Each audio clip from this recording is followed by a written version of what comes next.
स्वागत है दोस्तों। लेखक विशेष से संबंधित प्रश्नावली के अंतर्गत आज हम सभी प्रेमचंद पर आधारित प्रश्नों को पढ़ेंगे।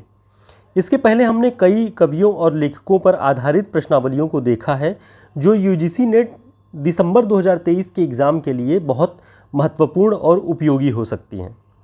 तो आज हम इस श्रृंखला में प्रेमचंद पर आधारित प्रश्नों को देखते हैं। पहला प्रश्न है, वर्ग वैषम्य एवं वर्ग चेतना प्रेमचंद के किस उपन्यास का मूल आधार है? तो इसका जो सही उत्तर होगा मित्रों, प्रेमाश्रम।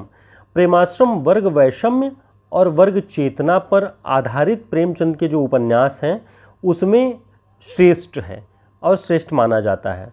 अब इस प्रेमाश्रम के बारे में अन्य महत्वपूर्ण जो तथ्य हैं वह पहला कि इस उपन्यास पर गांधीवाद का प्रभाव दिखाई पड़ता है। दूसरा, यह प्रेमचंद के उर्दू उपन्यास गोशाए आफियत का हिंदी अनुवाद है। तो प्रेमचंद, जैसा कि आप लोग जानते हैं कि पहले उर्दू में ही कहानियाँ लिखा करते थे, उसके बाद उसका अनुवाद जो है वो हिंदी में प्रकाशित होता था। तो जो ये प्रेमाश्रम उपन्यास सन 1922 ईस्वी में लिखा गया, ये पहले उर्दू में गोशाए आफियत नाम से प्रकाशित हो चुका था। और कब प्रकाशित हुआ? 1922 ईस्वी में। तो ये ध्यान रखना है हमें इन सारे तथ्यों को। और इसमें वर्ग वैषम्य और वर्ग चेतना की जो एक उत्थान दिखाई पड़ता है वह इस उपन्यास का मूल आधार है। तो मित्रों, हमारे वीडियोस से अगर आपकी तैयारी में कुछ भी मदद मिलती हो तो अपने लाइक और सब्सक्राइब के माध्यम से आप हमें यह बताने की कृपा करें कि ये आपके लिए उपयोगी है। दूसरा जो तथ्य है कि इनका मूल नाम धनपत राय था और इनका जन्म सन 1880 ईस्वी में हुआ और मृत्यु 8 अक्टूबर 1936 को हुई। ये आपको ध्यान रखना है। लेखकों के नाम वाले क्रम के जो प्रश्न आते हैं उसमें आपको ये महत्वपूर्ण और सहयोगी होगा कि उनका जन्म सन 1880 ईस्वी में हुआ था। प्रेमचंद को उपन्यास सम्राट की संज्ञा किसने दी थी? तो प्रेमचंद को उपन्यास सम्राट की संज्ञा कथाकार शरद चंद्र चट्टोपाध्याय ने दिया था। ये बहुत ही महत्वपूर्ण है, आपको ये ध्यान में रखना है कि उपन्यास सम्राट की संज्ञा कथाकार शरद चंद्र ने दिया। अब आगे देखें रंगभूमि उपन्यास के बारे में। इस उपन्यास पर भी गांधीवाद का प्रभाव दिखाई पड़ता है। इसका प्रकाशन सन 1925 ईस्वी में हुआ। इसका जो विषय है वह यह कि औद्योगिकरण के दोष, पूंजीवादियों की शोषण की नीति आदि के ऊपर आधारित यह उपन्यास है। इसमें एक अंधा पात्र सूरदास इस पूरे उपन्यास का मूल पात्र है जो कि इन औद्योगिकरण की नीतियों से, पूंजीपतियों के शोषण की जो नीतियां हैं उनसे अकेला लड़ता हुआ दिखाई पड़ता है। इसका मुख्य पात्र सूरदास गांधीवादी विचारों एवं आदर्शों वाला है। अन्य पात्र विनय, सोफिया और प्रभुसेवक हैं। इसमें सर्वहारा वर्ग और पूंजीपति के बीच सीधा संघर्ष दिखाई पड़ता है। अपनी जमीन का एक टुकड़ा बचाने के लिए जो सूरदास का अपना है वो किस तरह से पूंजीपतियों से लड़ता है, यह पूरे उपन्यास में आपको दिखाई देगा। और इस उपन्यास को प्रेमचंद ने चौगाने हस्ती नाम से उर्दू में लिखा था।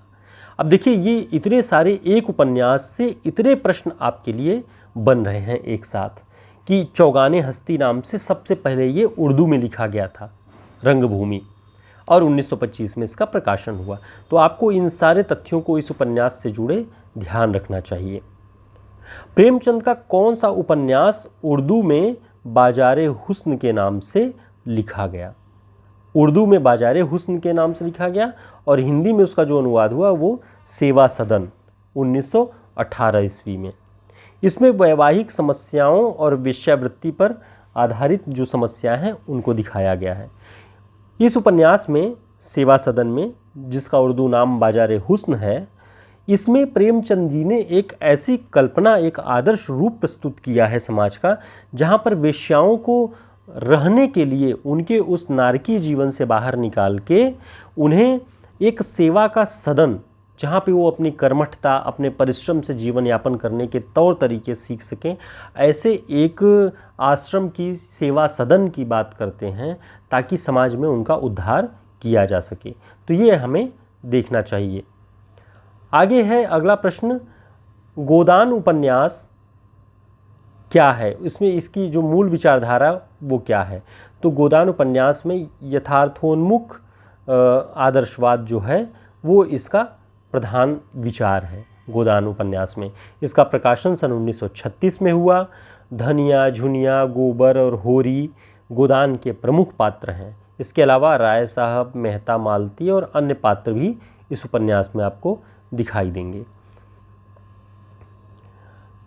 प्रेमचंद का कौन सा उपन्यास अधूरा रह गया? तो उसका जो सही उत्तर है वह मंगलसूत्र। अपने जीवन काल के अंतिम समय में प्रेमचंद जी मंगलसूत्र उपन्यास पर काम कर रहे थे, लेकिन वह अधूरा रह गया। जालपा हिंदी के किस प्रसिद्ध उपन्यास की नायिका है? तो इसका सही उत्तर है गबन। गबन प्रेमचंद का उपन्यास है जो 1931 ईस्वी में लिखा गया और जालपा इसकी प्रसिद्ध नायिका है। ठीक मित्रों, तो आप इसको ध्यान रखिए, बहुत ही महत्वपूर्ण तथ्य हैं। अब आगे हम देखते हैं हंस पत्रिका के बारे में। हंस पत्रिका के संस्थापक का नाम क्या है? हंस पत्रिका के जो संस्थापक थे वह प्रेमचंद थे। अब हंस पत्रिका का स्थापना वर्ष 1930 में प्रेमचंद जी ने हंस पत्रिका को एक तरह से स्थापित किया और उसे चलाया। प्रेमचंद की मृत्यु के बाद कथाकार जैनेन्द्र और उनकी पत्नी यानी प्रेमचंद जी की पत्नी शिवरानी देवी ने इसे संयुक्त रूप से चलाया। आगे जाकर के जब हंस पत्रिका 50 वर्षों के लिए बंद रही, कोई उसका संपादन नहीं करने को तैयार था, तो उसके पुनः संपादन का कार्य कथाकार राजेंद्र यादव ने सन 1986 में शुरू किया और तब से हंस पत्रिका लगातार मासिक रूप से चल रही है और वर्तमान में हंस पत्रिका के जो संपादक हैं वो संजय सहाय जी हैं। तो आपको ये सारी चीज़ें आपको हंस पत्रिका के बारे में जाननी चाहिए। प्रेमचंद ने लगभग 300 कहानियाँ लिखी जो मानसरोवर नाम से 8 खंडों में प्रकाशित है। यह महत्वपूर्ण प्रश्न है कि प्रेमचंद की सभी कहानियों का जो संग्रह है वह किस नाम से है? मानसरोवर नाम से। और इसके कितने खंड हैं? 8 खंड हैं।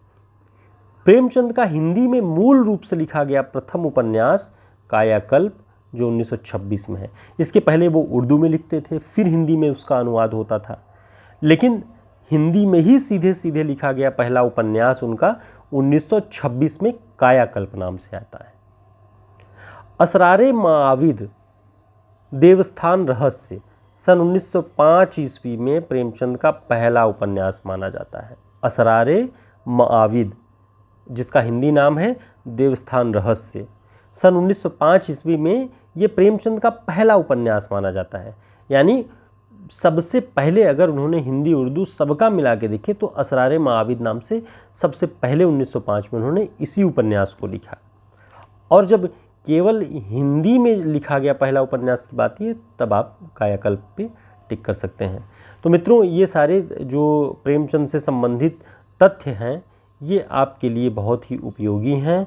आप इन्हें ध्यान से देख सकते हैं और आशा है कि आप बेहतर तरीके से इन्हें पढ़ सकेंगे। इनके नोट्स भी आप बना सकते हैं और जो भी अन्य समस्याएं हों, जो भी अन्य आपके प्रश्न हों, आप कमेंट बॉक्स में कमेंट कर सकते हैं और लाइक शेयर ज़रूर करें, सब्सक्राइब करें मित्रों। धन्यवाद।